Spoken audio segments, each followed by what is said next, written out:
It was a very politically sensitive time. You could feel almost an electricity in southern Africa of paranoia, of danger, of spies and counter-spies and smuggling and counter-smuggling. The atmosphere was very, very tense indeed.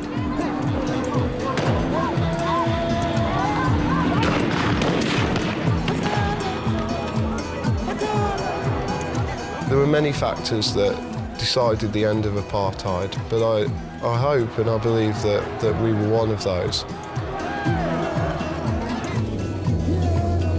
This is Radio Freedom, the voice of the African National Congress. Comrades and compatriots, duty call. The African National Congress commands and urges all of us to engage the enemy in united mass action.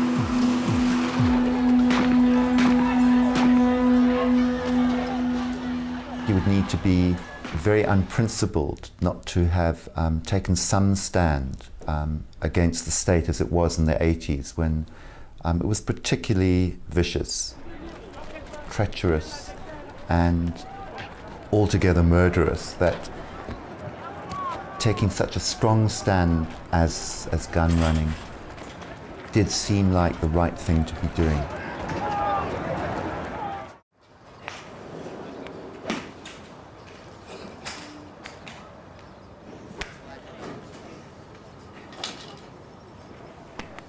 I was very much involved in South Africa in the underground operations. I was successful in exposing one of the major spies.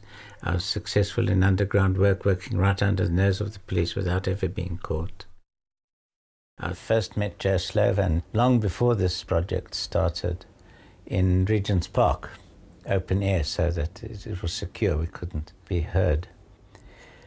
And we talked about methods of smuggling arms into South Africa, which didn't work. The casualty rates of all the schemes that had been done up to then were very high. We were losing a lot of people. Joe then came up with a better scheme when he introduced me to Rodney Wilkinson, who had designed the secret compartments in an overland safari truck. The safari truck had several advantages. The decoy of the people on the truck seemed to be a great deterrent to anybody who wanted to search the truck, because they would be inconveniencing a lot of people, not just the driver of a truck carrying cargo.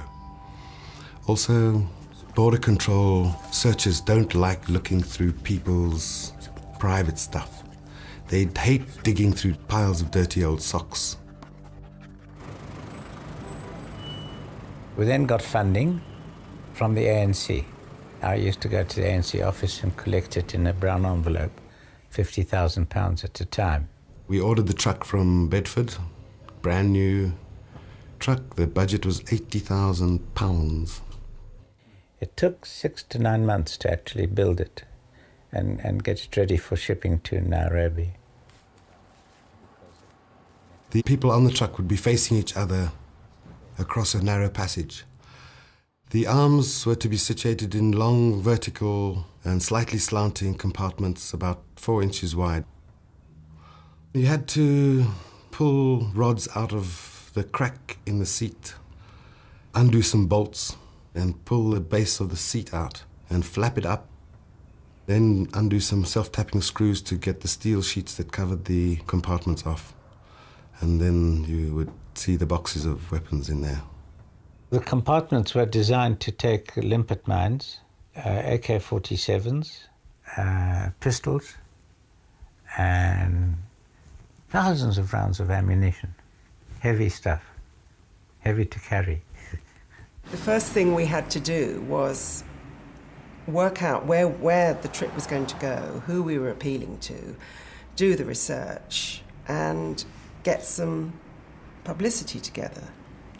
So we went and looked at all the current tour companies and what they were doing and who they were appealing to, got a name for it, and then set up some graphic designers to develop a brochure and actually make it a very credible thing, and then do the marketing.